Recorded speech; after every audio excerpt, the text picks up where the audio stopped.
All I can say is that they knew what they were doing with this scene with Shion. Rimuru's boss, come on now, don't tell me you didn't know what you were doing. Producers behind this series. This is like the second or third time there's been a questionable innuendo, I feel like, and I love it so much. And really, I once again just walk out for the last time, maybe ever, for the Slime Diaries anime. Crossing my fingers for Season 2 for sure, but it was an enhanced experience. It made the main series better, giving so much spotlight to so many side elements that naturally wouldn't have time to really be more than a side remark, because when you have a nation, it's natural that a lot of those characters, the blacksmith, hell, even Geld to a degree, they're not going to get as much time as Rimuru and things like that. And characters like Gabiru will just be a comedic relief. And while characters like Gabiru were definitely still just a comedic relief in Slime Diaries, I mean, the more interactions you see with him and his followers, the more you grow to appreciate them. Geld is without doubt the star of Slime Diaries. Him and everything with his adoptive daughter and the goblin children is sweet and adorable and precious, and it melts your heart.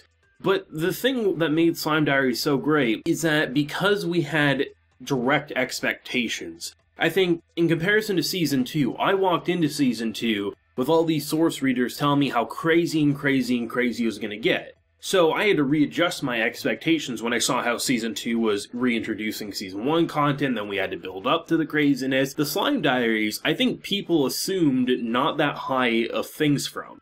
When I was originally saying, hey, you know, I wouldn't mind reviewing Slime Diaries, would people be interested? The majority of the response was, yeah, we'd love to see content on Slime because Slime's great. But I didn't really get the impression people had a lot of expectations for it. There were some, and most likely those came from source readers of the Slime Diaries. But I feel like whether they knew of the source or they didn't, everyone had an overall impression on what it would be. I remember when the first poster image that teased what the characters would look like in the Slime Diaries, I remember, like, the internet was overly angry because it didn't look like the main series. Like, that was a general opinion, that it looked weird, they made Ranga look too stupid and cute. These were all comments. But over the weeks very quickly, I feel like the vast majority of people have come to really appreciate the Slime Diaries, and rightfully so. It enhances that main experience, while also setting your expectations. I think a lot of people had mediocre expectations. Might be fun, might be cute, but it's not going to be too explosive. And it wasn't too explosive. There was never a threat that something truly bad would happen in the Slime Diaries.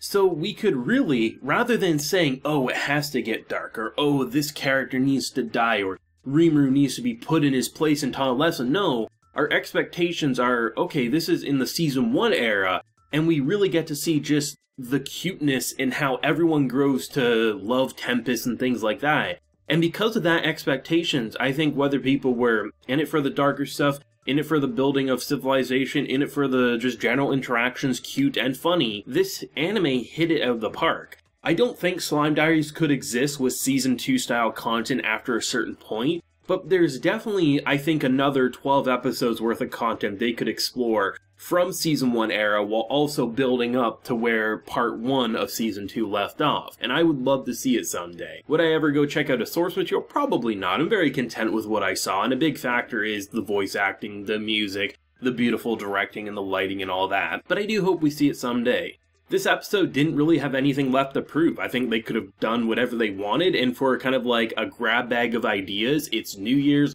we're seeing all the fun little things while simultaneously learning more about the nation of Tempest. I mean, the fact that on New Year's you always see an anime, they go to, like, you know, they make a wish, they pray, they drop a coin. Oh wait, Tempest doesn't have currency, right? So they're still adding that world building while simply having just really fun interactions. I mean, you still have the ridiculousness with Shion and Milim, I mean, arguing about breasts and if they're gonna sag.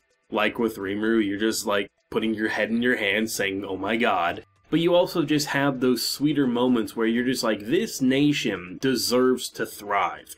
This nation deserves to have peace. This is Rimuru, a slime who brought together every walks of life and created such harmony. And while he did make mistakes, and he did let his guard down in Season 2, you can't deny how far he pushed it, and I'm really glad to have experienced the Slime Diaries. I don't have too many things to say about this specific episode that I haven't really said before. I mean, Geld's always going to remain best boy, Gabiru's always going to be a riot, Milim's an explosive entrance, this and that, but it was nice. Characters I forgot even existed, like the blacksmith, even though they didn't get the most time in this anime, they still felt like, oh yeah, this makes sense on how they're building this, or this makes sense of why this was okay. I like that this is a show that really does enhance the main experience, and it's unfortunate that I've seen some people say that if you need a spin-off in order to, like, appreciate the main series, then the main series did things wrong. I disagree. It's natural that you're going to have a world that is too big to ever touch upon, because if we gave a single episode to every character in the Nation of Tempest,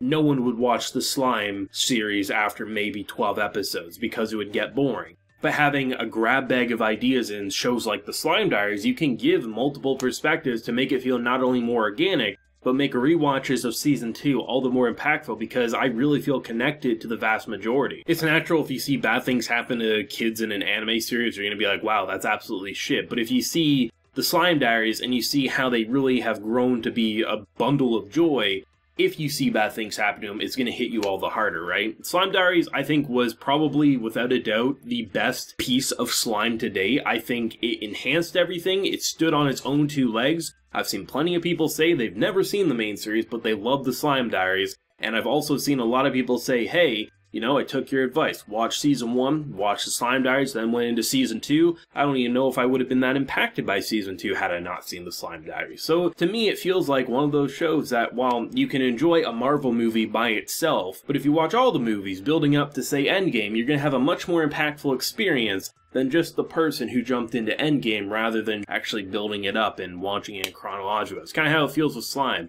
I really think that if they do give us a part 2 of Slime Diaries, it will probably, like I said, not be after Season 2 style content, it'll be building up. But if they do decide to do another spin-off, maybe focusing on, like, the antagonist after, like, Season 2 style content, that would also be pretty cool. Probably also enhance it in a different way, rather than being cute and sweet and building Nation of Tempest. Focus on those side stories with the villains, make them all the more well-developed, right? Though I did really like, even though it was kind of like a one-off gag with Trainee saying, hey, you don't know if tomorrow's gonna be just as peaceful. Pretty much anyone who saw Season 2 were getting those red flags, right? It's probably the first time in Slime Diaries I heard something, I was like, okay, maybe they're gonna do something a little explosive, but then I like how it turned into a joke, because this is Slime Diaries. Nothing bad's gonna happen in Slime Diaries. That time I got reincarnated as slime, well, that's a different story. It will be interesting to see if I can readjust now, because initially when I walked into Slime Diaries, I had to readjust what the characters looked like to me. I've grown to love the character designs in Slime Diaries. I'd say I love them even more than the main series,